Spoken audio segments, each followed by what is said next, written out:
Bienvenidos a Oremos.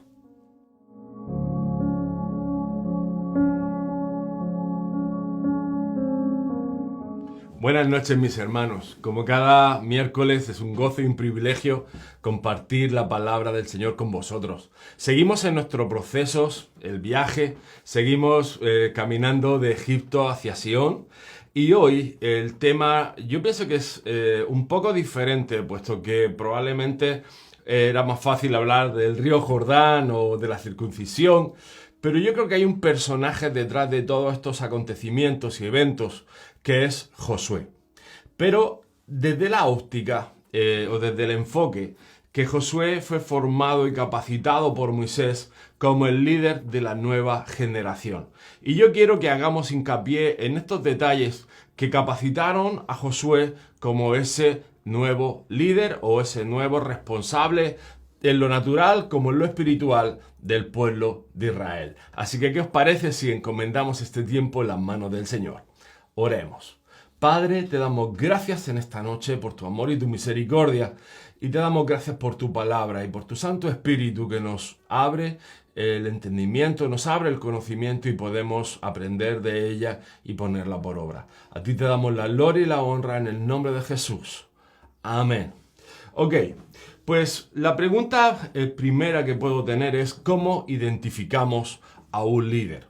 La pregunta viene dada porque yo creo que todos estamos cansados, ¿no?, de malos ejemplos y al mismo tiempo, ya no cansados, sino yo sé que hay muchos hermanos que anhelan servir a Dios, que tienen ganas de empezar la misión, de predicar el evangelio, de salir a las naciones, de conquistar sus ciudades, sus pueblos, llegar a su familia.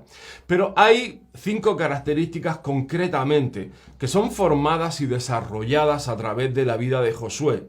Y además ese entrenamiento viene dado en el tiempo del desierto. Es muy interesante que vamos a descubrir no solo áreas en el carácter, sino áreas en lo espiritual, que tuvieron que ser formadas prácticamente a golpe de espada o a golpe de circunstancias, pero realmente produjeron un líder pues probablemente muy singular y probablemente con todo esto el único capaz de meter a Israel en la tierra prometida. Así que vamos al primer punto. Lo primero que quiero resaltar en esta noche es que Josué era el siervo de Moisés.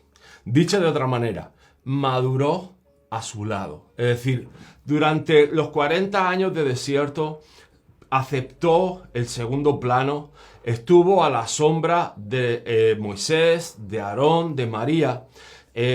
Toma un papel relativamente irrelevante, pero al mismo tiempo muy importante, porque pudo ver los éxitos y fracasos, pudo aprender de los errores, tuvo un tiempo de maduración, su carácter fue desarrollado, vio la queja, vio la murmuración y sin embargo se mantuvo firme y fidelidad completa en el ministerio de Moisés. Yo creo que aquí hay varias cosas que tenemos que resaltar porque Moisés fue entrenado en el desierto también por 40 años antes de pastorear al pueblo de Israel. Y se desarrollaron concretamente 6 áreas muy interesantes en su vida para poder desarrollar su ministerio.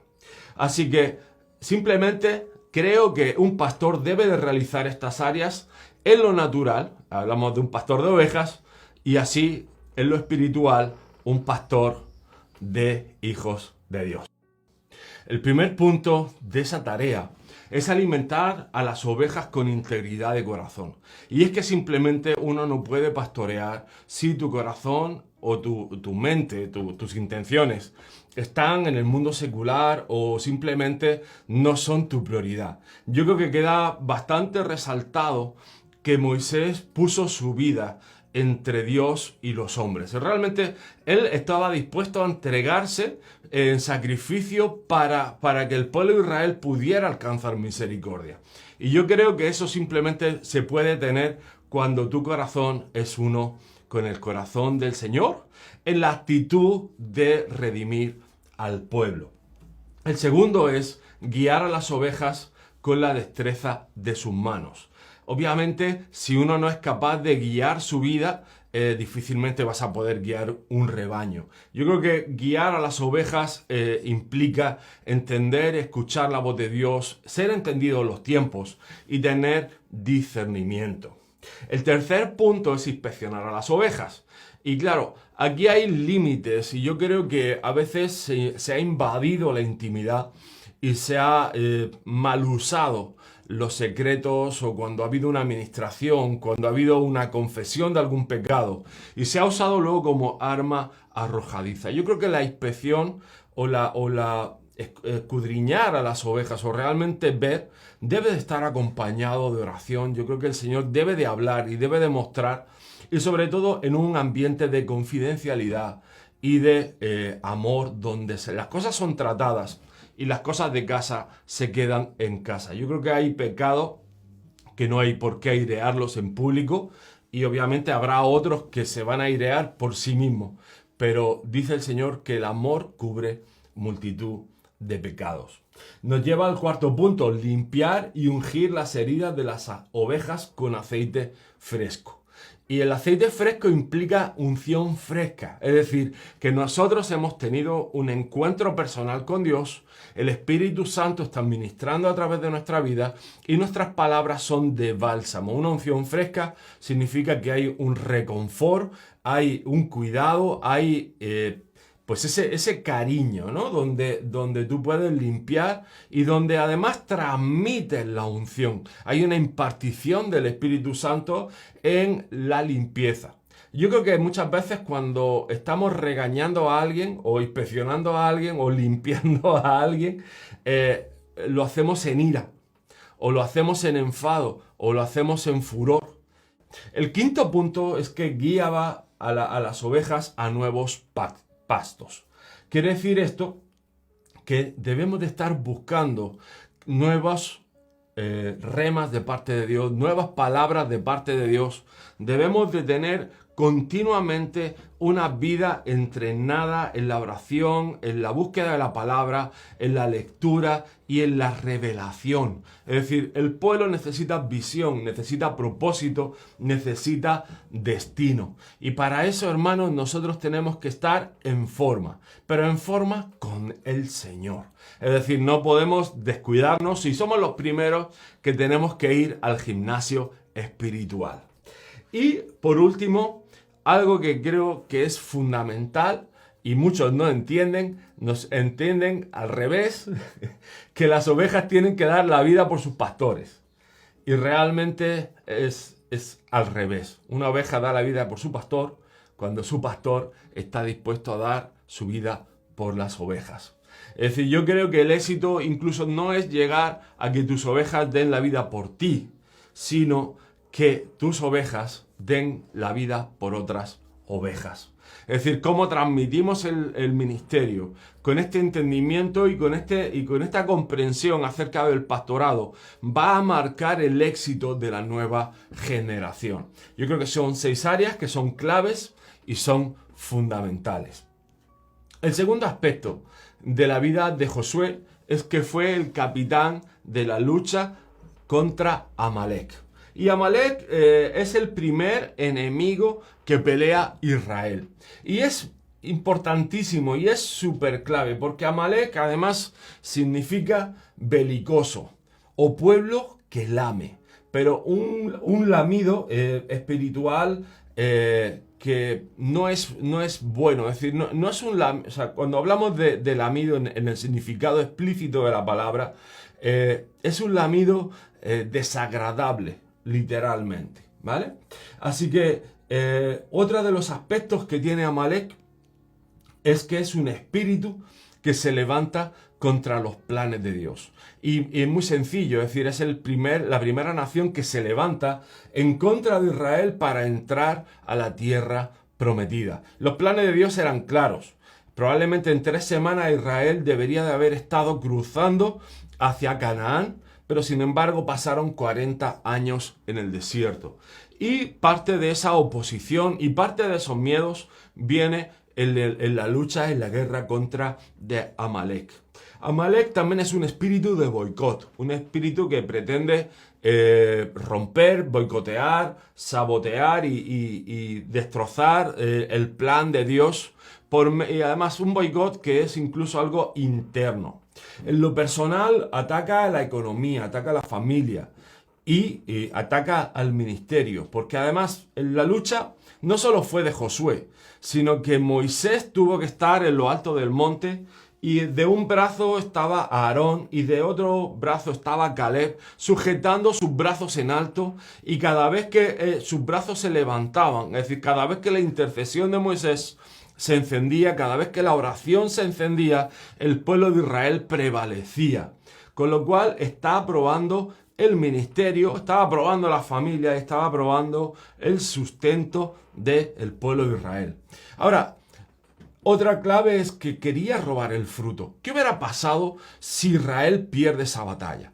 Pues probablemente todo el botín y toda la provisión que Israel tenía de Egipto lo hubieran perdido y hubiera sido el botín de Amalek, pues como algo, decir, mira, estos tontos están en el desierto y nosotros encima no hemos llevado todas sus posesiones. Es decir, los hubiera despropiado de todas sus posesiones, de todo lo que tenía. Con lo cual Amalek pretende robar el fruto. Otra cosa, trata de desenfocarte. Es decir, tú tienes que entrar en Canaán, tienes que entrar a tus promesas, tienes que entrar a la tierra prometida y de pronto tienes que pelear una batalla en medio del desierto y no sabes muy bien por qué. Con lo cual tiene sentido que trata de desenfocarte. También al mismo tiempo es manipulador, pero es manipulador desde dentro. Fijaros que la batalla se pelea en los valles de la decisión. Y en los valles de la decisión, el pueblo, si no es por la intervención divina, hubiera perdido la batalla. Con lo cual, hubiera sido una derrota en el ánimo, en el carácter, y en vez de ser algo que impulsa al pueblo, hubiera sido una gran losa que hubiera probablemente sido pues algo desastroso, ¿verdad?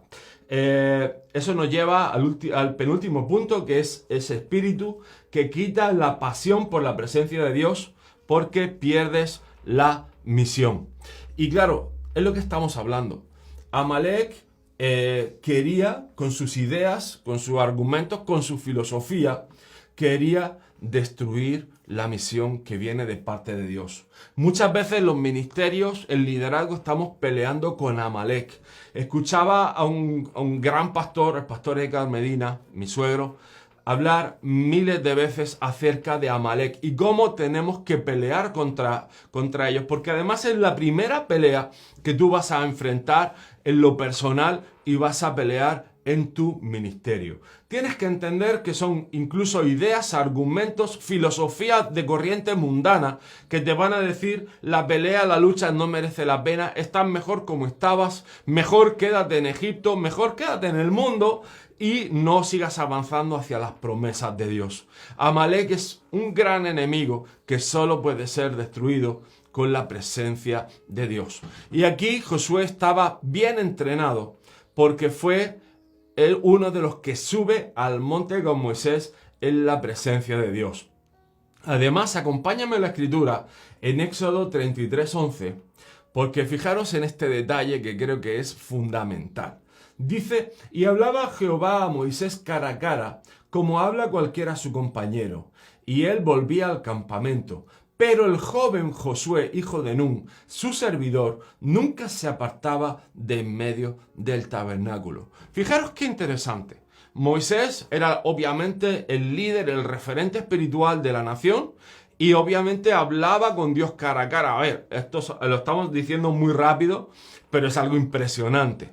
El secreto de Josué fue que permaneció en la presencia de Dios más allá del ir y venir de Moisés. Fácilmente se hubiera ido, hubiera acompañado a Moisés en los momentos que él salía de la presencia de Dios. Sin embargo, escoge permanecer en la presencia de Dios. Y yo creo que esto igualmente le va a capacitar en esta guerra espiritual, lo va a adiestrar, lo va a enseñar y va a tener discernimiento porque ha estado inquiriendo la palabra en la presencia del Señor. Ha estado recibiendo la palabra que Dios hablaba directamente de su presencia. Ha oído la voz de Dios, sabe detectar, sabe discernir la presencia de Dios, sabe diferenciarla porque la ha experimentado. Es decir, esto no es simplemente Moisés me lo contó, sino que él lo vivió. Y lo vivió en primera persona y además elige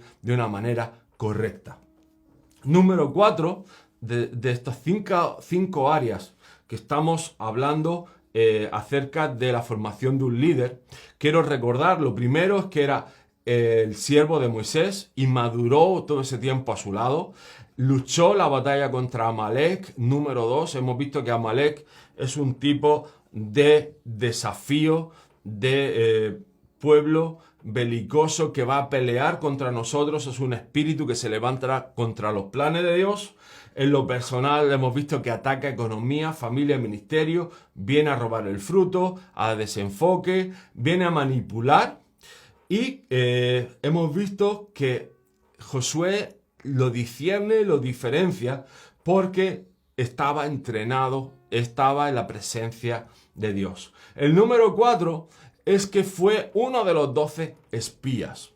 Pero al ser uno de los 12 espías, pudo haberse dejado llevar por la corriente de los 10 espías con informe negativo. Pero sin embargo, Josué tenía dos cosas que yo creo que son claves para cualquier ministerio y sobre todo para cualquier ministerio que pretende ser diferente, que tiene una visión de reino, que tiene una visión de los tiempos, y es precisamente eso, visión y fe. Con visión y fe yo puedo dar un informe favorable, independientemente del tipo de gigante o de enemigo que se levante en contra de nuestras vidas. Josué venía de pelear contra Amalek, había derrotado a los enemigos, sabía que si Dios estaba con ellos, daba igual el tamaño de los gigantes, daba igual el tamaño del enemigo, Dios iba a dar la victoria por un simple hecho, y es que Dios lo había dicho así. Por lo tanto, para él era más fácil creerle al Señor que no creerle. Y claro, nos vamos al último punto. Josué conocía bien la ley. Había estado en el monte, había escuchado los preceptos de Dios. Cuando la ley fue dada, cuando el modelo del tabernáculo fue dado, cuando las instrucciones levíticas fueron dadas, cuando se consagró el sacerdocio, el ministerio, Josué estaba allí y conocía bien la ley. Por lo tanto, hermanos, él pudo tomar buenas decisiones. Y tú me dirás, pastor, ¿qué puedo hacer para tener buenas decisiones, para tomar buenas decisiones en mi vida? Ok, yo te diría que como joven, lo primero es que honres a tu padre y a tu madre. Es el primer mandamiento con promesa y es una bendición que puedes tomar para tu vida. El segundo, honra a tu liderazgo. Como hemos visto, Josué estuvo a la capa, es decir, en segundo plano durante 40 años a la sombra de Moisés, aprendiendo, formándose, instruyéndose. Yo recuerdo aquellos tiempos en los que yo era un joven estudiante de escuela bíblica y mucha gente y algún hermano que otro nos decía que que Cristo venía pronto, que venía el avivamiento, que había que prepararse, había que correr porque la gente se perdía, se iba al infierno. Y tengo que decir algo, si yo hubiera seguido esos consejos, en vez de haberle dado tiempo a Dios que trabajara en mi carácter, que madurara mi persona, que trabajara en mi ministerio, probablemente a día de hoy hubiera ya fracasado. Si no es porque la misericordia de Dios nos guardó y nos preservó durante 7 años antes de que cogiéramos el pastorado. Hubo conatos, sí, hubo intentos de abrir iglesia. El primer grupo que tuvimos fue muy peculiar porque teníamos gente de Inglaterra, gente de Escocia, gente de Guatemala y algún español que otro. Pero Dios no permitió que se constituyera la iglesia y simplemente nos llevó a otra congregación. Y recuerdo estos tiempos donde yo tenía hambre y sed de Dios y estaba buscando con un anhelo tremendo la palabra del Señor, pero el Señor me llevó a esa iglesia a sentarme en una silla y cada domingo el Espíritu Santo me hablaba y me decía: David, eso está bien hecho, quiero que lo hagas así. David, eso no está bien hecho, tú no lo debes de hacer así. David, eso sí quiero que lo hagas. David, eso no quiero que lo hagas. Y por año y medio el Señor estuvo hablando a nuestros corazones y estuvo guardando nuestro ministerio, porque había de ser formado. Es decir, teníamos que aprender, necesitábamos la capacitación de parte de Dios. Eso te ayuda a tomar buenas decisiones en tu vida y en el ministerio. Estar sometido bajo autoridad guarda tu carácter, guarda tu persona. Pero escúchame bien, no estás sometido bajo autoridad cuando por dentro en tu corazón hay rebelión. Si tienes alguna contienda o algún malentendido con tu pastor o líder, escúchame bien, ve y háblalo con él, soluciónalo y hazlo de manera pronta, porque estoy seguro y convencido que tu pastor y líder tiene más de un motivo que tú probablemente desconoces, probablemente no sabes lo que es, y te falta parte de la foto de por qué se toman decisiones. Te digo algo más. Espera a que Dios te promueva. Espera que Dios te levante. Mira, David fue nombrado rey sobre Israel desde que tenía 16 años. Pero es hasta la edad de 30 que no es coronado sobre todo Israel. Tuvo que pasar 14 años, 2 periodos prácticamente de 7 años, hasta que el Señor lo levanta como rey de todo Israel. David es el rey de las 3 unciones, porque primero es ungido en casa de su padre, luego es ungido en Hebrón y por último es ungido en el monte de Sión. ¿Y por qué? Porque necesitaba ser formado su carácter.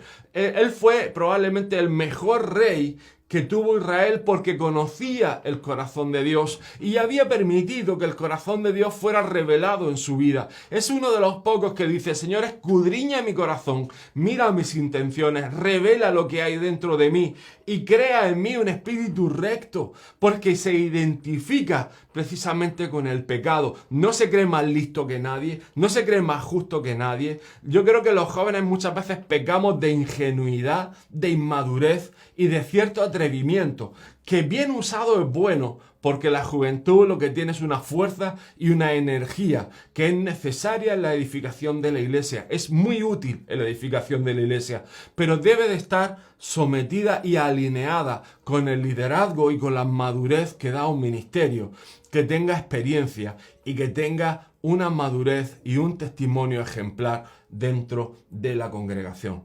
Conocer la palabra te hace tomar buenas decisiones. En la multitud de consejeros está la sabiduría. Honrar a tus padres va a ser una salvaguarda. Y muchos me dirán: pero es que mis padres a lo mejor no son cristianos. Ok, eso no hace excusa.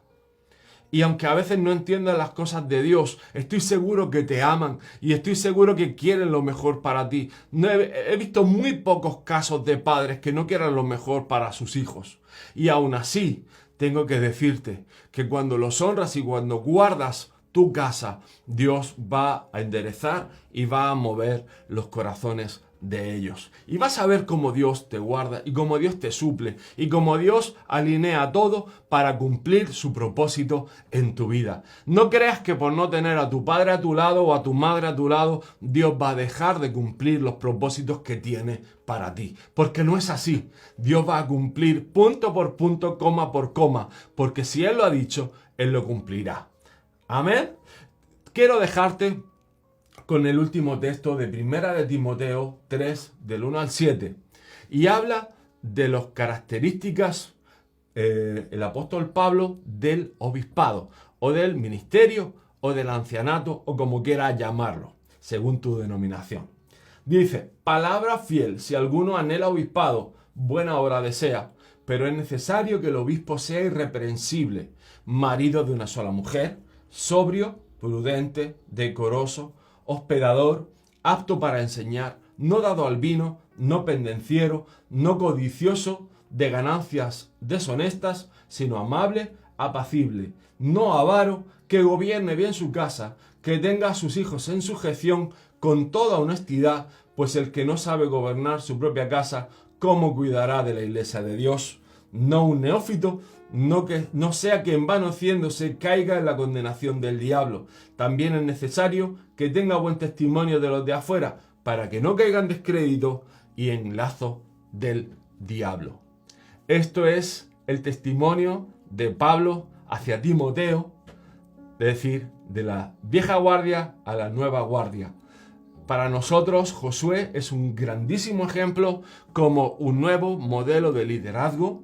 Yo creo que hay muchísimos ejemplos en su vida, como un líder diferente, como un líder formado en la sombra, como un anónimo que sí es mencionado en varias ocasiones, pero que es poco reconocido por los tiempos de quietud y los tiempos de silencio, donde paraba en el tabernáculo media vez Moisés se iba y se quedaba y permanecía en la presencia de Dios.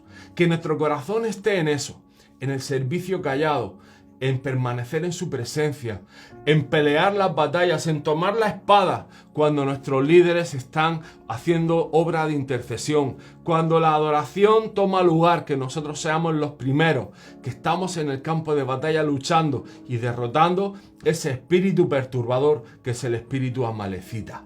Yo quiero orar por ti, para que este espíritu empecemos a cobrar visión, identifiques el enemigo y puedas destruirlo en tu vida de una manera radical.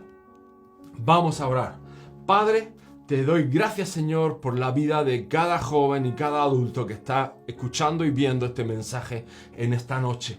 Te pido, Señor, que nos des sabiduría y entendimiento para derrotar este espíritu de Amalek que se levanta contra el pueblo que tiene que entrar en los llamados y los propósitos que tú tienes con cada uno de nosotros. Te reprendemos, Señor, este espíritu que viene en contra de los planes de Dios, que quiere boicotear tu obra, que en lo personal está atacando en la economía, la familia y el ministerio, que viene a robar el fruto, que trata de desenfocarnos, que viene a manipular desde dentro de la iglesia, Señor, que quiere robar la pasión por la presencia de Dios, que nos hace perder la misión y el enfoque del que hemos sido llamados con ideas y argumentos y filosofía humana.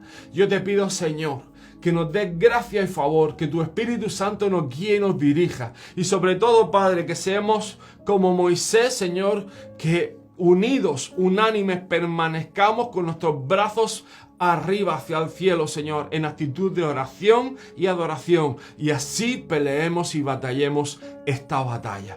Yo te pido, Espíritu Santo, que abras todo ojo de entendimiento del que esté escuchando esta palabra y que pueda orar por ese espíritu de Amalek en su vida y que sea erradicado por toda su vida y por todo su ministerio, en el nombre de Jesús.